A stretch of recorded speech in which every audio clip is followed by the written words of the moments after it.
Longevity expert rejects fads, embraces sleep and exercise. According to Business Insider, Dr. Stephen Austad, one of the nation's leading aging researchers, says too many people are chasing expensive, unproven longevity trends. Austad is the scientific director of the American Federation for Aging Research. He told Business Insider, "I'm not one of these people who spends an hour a day in a hyperbaric chamber or gets infusions of some weird protein vitamin cocktail." He doesn't take supplements either, citing weak evidence that they extend life. Let me read that part. Some of you are saying, "Well, that's crazy. What are you talking about?" Let's look at this again. Did I even read that properly? Yes, he doesn't take supplements, citing weak evidence that they extend life. Instead, Austad focuses on two habits: intense daily exercise and time-restricted eating. He describes himself as a gym rat, biking for up to 90 minutes and strength training almost every day. That physical exhaustion, he says, is also key to getting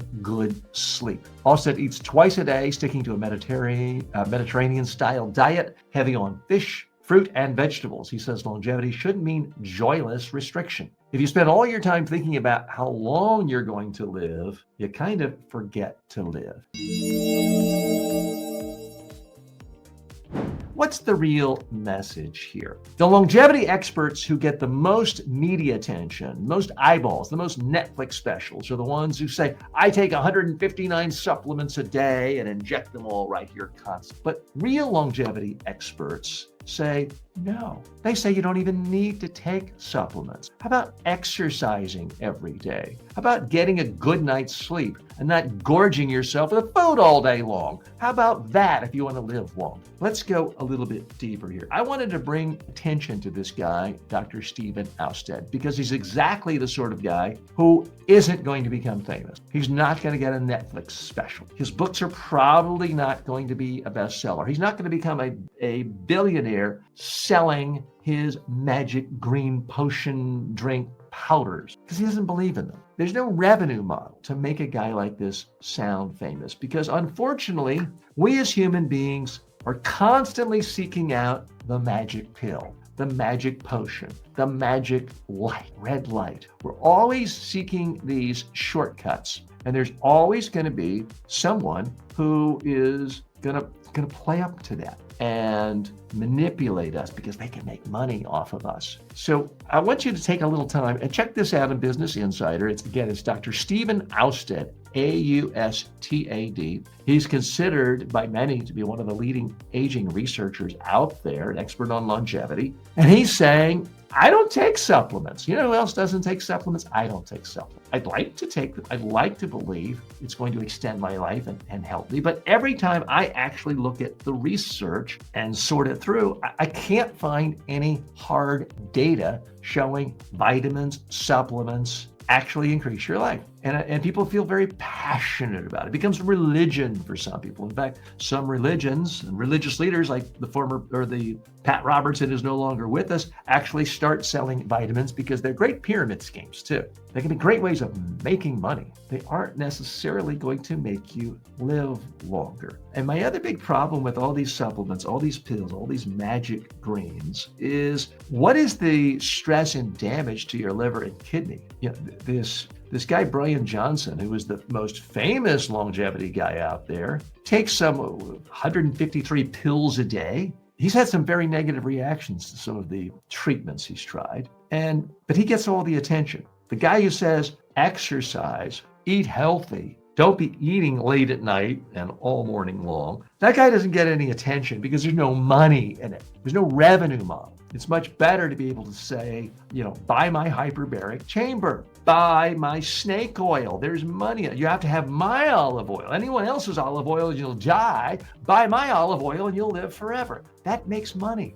And that's not what this health expert, this longevity expert is saying. So my rule of thumb is if you want real advice on how to live longer, look for people who are not famous, but who actually work in the field and know what they're talking about. No, you don't have to take advice from me on your health, but I do think I can at least steer you in the direction of things like someone's trying to sell you a supplement, ask ChatGPT, what's in this thing? Are there any long-term negative consequences? Are there side effects? Because with almost any pill you put in your mouth, there are side effects. Am I telling you never take medicine? No. If your doctor's telling you to take a particular medicine, am I telling you listen to TJ and ignore your doctor? No, I'm not saying that. That would be arrogant and of me and foolish of you to take my advice. What I am suggesting is stop taking advice from friends and so-called influencers on this magic green potion, this ginseng blah, blah, blah, that's going to solve all your problems. Maybe your problem will be solved by going to sleep earlier tonight, getting a good night's sleep, turning off your darn phone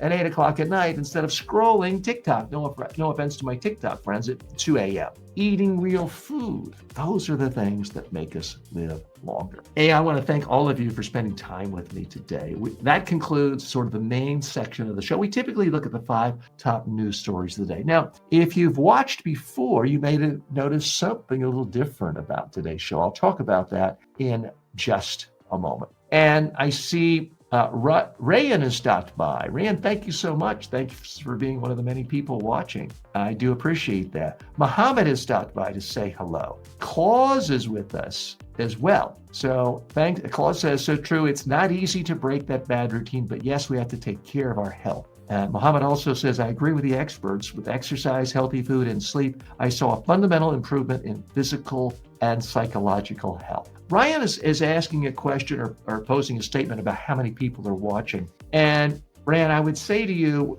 you're watching on YouTube, so you're getting a number of people you see watching us live on YouTube. I also have people watching us on Facebook, on Instagram, on Twitch, on X, on TikTok, a lot of different platforms. Most of the people who watch this show are watching the on-demand version because this show is distributed. Once we finish the live version, it's distributed on demand on every single major social media platform. It's also distributed in the audio format and in the podcast format. So am I as famous as Joe Rogan? No. Do I have as big of a listenership for my podcast as Call Me Daddy? No. But I have to tell you, this show is now less than 1 month old. We'll be doing our 1 month anniversary next week. And I'm very happy to report that if you add up all the views and impressions across all social media and all impressions from newsletters going out and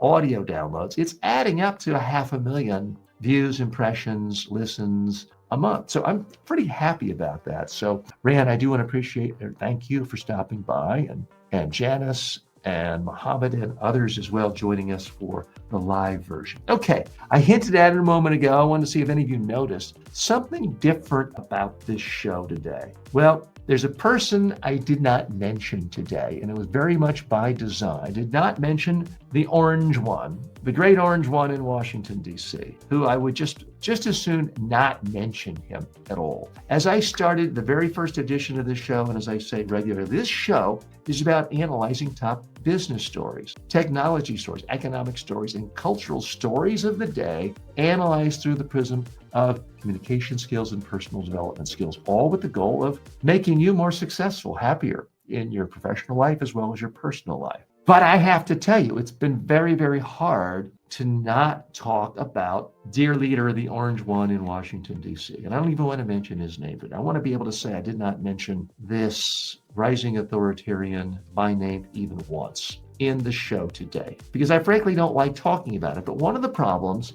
of authoritarian regimes is they want to have their finger in everything. They want to tell people what to watch, what not to watch, who to laugh at, who not to laugh at. They want to tell you what business can exist, what business can't exist. They want to tell you what bathrooms you can go to and who you're supposed to like and not like, and what religions you're supposed to like and which ones you're supposed to hate. So that's one of the reasons why people around the world generally hate and despise living under authoritarian rule. So it's one of the reasons why this show has frankly had to spend a lot more time than I would have liked to have spent talking about the orange dear leader on a daily basis for the last month. But I kind of wanted to see just for myself, can I get through a show without talking about it? And in all top of the 5 issues we've discussed today, his name was not brought up, and I hope to be able to continue that.